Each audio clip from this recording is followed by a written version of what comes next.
Olá pessoal, bem-vindos à Voz de Zuzren. Saudações, Zuzren. Saudações. Essas sociedades secretas e o teatro do poder muitas vezes operam nos bastidores, e é isso que a gente vai desvendar hoje.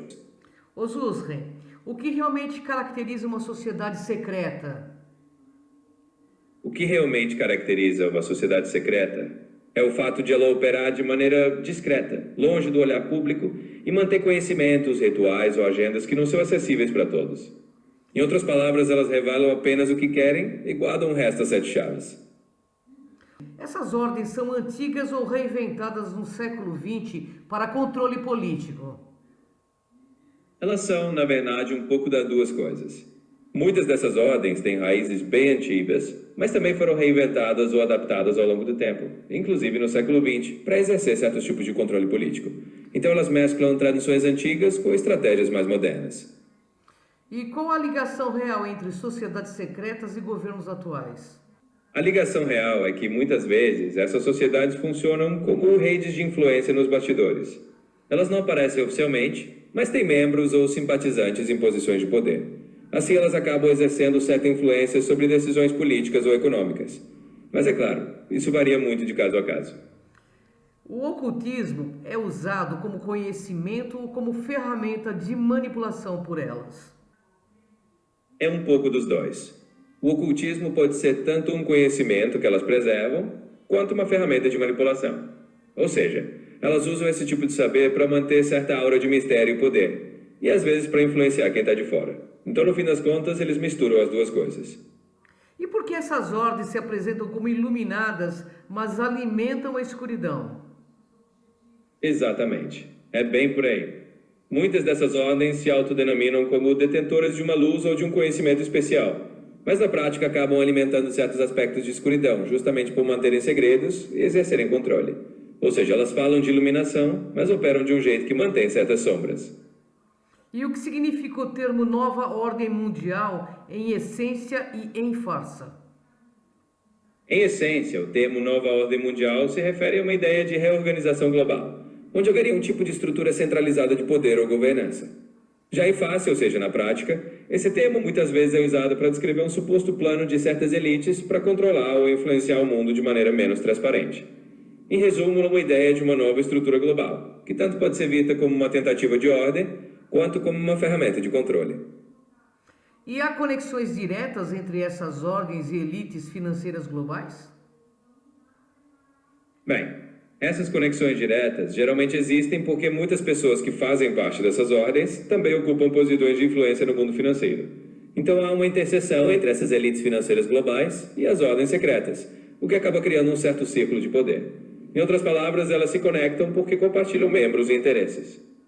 E como elas se infiltram em religiões e movimentos espirituais?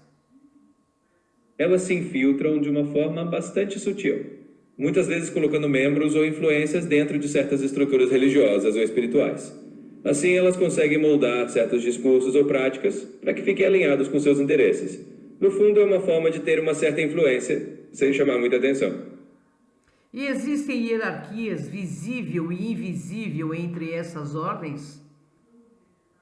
Existe sim. E isso é bem interessante. Há uma hierarquia visível, que é aquela parte mais superficial e conhecida, com níveis de membros e estruturas formais. Mas também há uma hierarquia invisível, que envolve quem realmente puxa as cordas nos bastidores e detém os segredos mais profundos. Em outras palavras, há um nível que todo mundo vê e um nível que opera de maneira oculta. E até que ponto a mídia é usada como braço dessas sociedades? A mídia é frequentemente usada como um braço estratégico por essas sociedades, na medida em que ela pode moldar narrativas, influenciar opiniões e direcionar a atenção pública para determinados assuntos. Ou seja, até certo ponto, essas sociedades acabam usando a mídia para manter sua influência e garantir que certas mensagens cheguem ao público da forma que elas desejam. E quais práticas internas aí são mito e quais são fatos sombrios? Ora, dentro dessas sociedades há um misto de mito e de fatos mais sombrios. Algumas práticas que circulam em boatos são exageradas ou até folclóricas, mas outras realmente têm um fundo de verdade. Por exemplo, existem rituais de iniciação ou códigos internos que não são tão divulgados, então a linha entre mito e fato nem sempre é clara. Mas há sim elementos reais que são mais obscuros e que ficam ocultos do público. E por que a humanidade tem dificuldade em acreditar que o controle existe? Muitas vezes a comunidade tem dificuldade em acreditar nisso porque o controle é exercido de uma maneira muito sutil, quase invisível no dia a dia. Além disso, a ideia de que existe um controle por trás das cortinas pode parecer conspiratória ou difícil de aceitar para quem está acostumado com as explicações mais oficiais. Então é natural que exista um certo ceticismo, porque essas coisas operam em um nível bem discreto mesmo.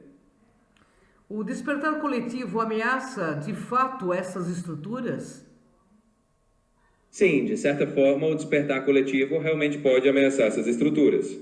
Porque quando mais pessoas começam a questionar e a enxergar esses mecanismos, fica mais difícil para elas manterem o mesmo nível de influência oculta.